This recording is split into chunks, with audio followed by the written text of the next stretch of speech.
તો જય માતાજી મિત્રો, સ્વાગત છે આપણા આજના નવા વ્લોગમાં. ને સવારના 8 વાગી ગયા છે ને આપણે ખેતરમાં આવી ગયા છે એરંડા હોડવા માટે. તો કાલ હાજના આટલા હોડેલા છે ને આજે આ હોડવાના છે. હવે હોડવાનું ચાલુ કરીએ. અરે આટલા કાલના હોડેલા છે ને આ બાદના આજે બાકી છે. તો હોડવાનું ચાલુ કરીએ. આપણે કોદાળી લઈને આવી ગયા છે ખેતરમાં. તો મિત્રો એડા હુડતા હુડતા પરસેવો થઈ ગયા છે અને કે અર્જન્ટ ફોન આવી ગયો છે એટલે આપણે જવું પડશે આપણા ભાઈના અહીંયા. કાકાના છોકરા એને કોઈ કોમ છે, અર્જન્ટ બોલાયા છે. તો જોઈએ હવે શું કોમ હતું. તો બન્યા રહેજો તમે વિડીયોમાં.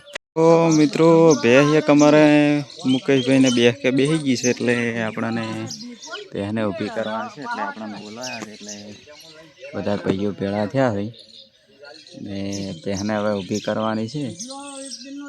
દોઢું બોધીને વિયાવાથી છે પણ કંડી છે એટલે બેસી ગઈ છે. તો ઊભી કરીએ. ભેંસ ઊભી થઈ ગઈ છે ફાઇનલ. ને આપણે હવે જવાન છે પાછા એરંડા હોડવા. તો મિત્રો આપણે એરંડા હોડીને ઘરે આવી ગયા છે અને બીજું નુકસાન થઈ ગયું છે તમને બતાડું. તો ટાયરમાં પંચર પડશે, બિલકુલ હવા નહીં. સવારે ડેરીએ દૂધ ભરવા ગયા હતા એટલે વારમાં પંચર પડી ગયું છે અને ખોલવું પડશે ઘરે, કારણ કે પંચરિયું દૂર છે 4-5 કિલોમીટર. હવે ખોલીએ શું નીકળે છે.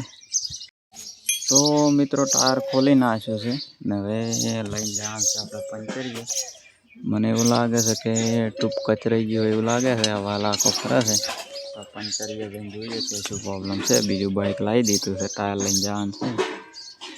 તો મિત્રો આપણે ટાયરમાં ટૂંપ નખાઈ અને ઘરે આવીને ટાયર ફિટ કરીને જમી ને બીજા ખેતરમાં આવી ગયા છે. પાણી ચાલુ છે, જો પાણી વાળવા માટે આવી ગયા છે. બાજરીમાં પાણી ચાલુ છે.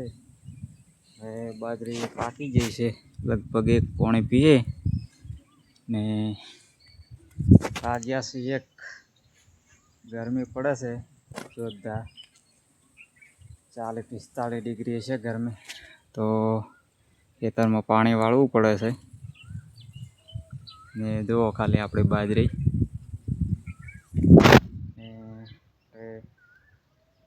તો કાંઈ બન્યા રહેજો વિડીયોમાં. તો ગાઈસ આપણે ઘરે આવી ગયા છો ને શું જોવે તારે?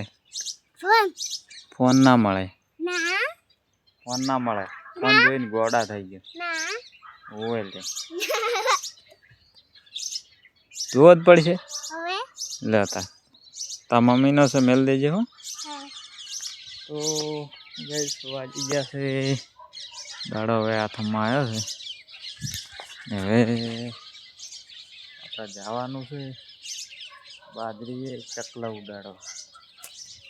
બાજરી ચકલા હોય છે તો આપણે ઉડાડવા જવાનું છે.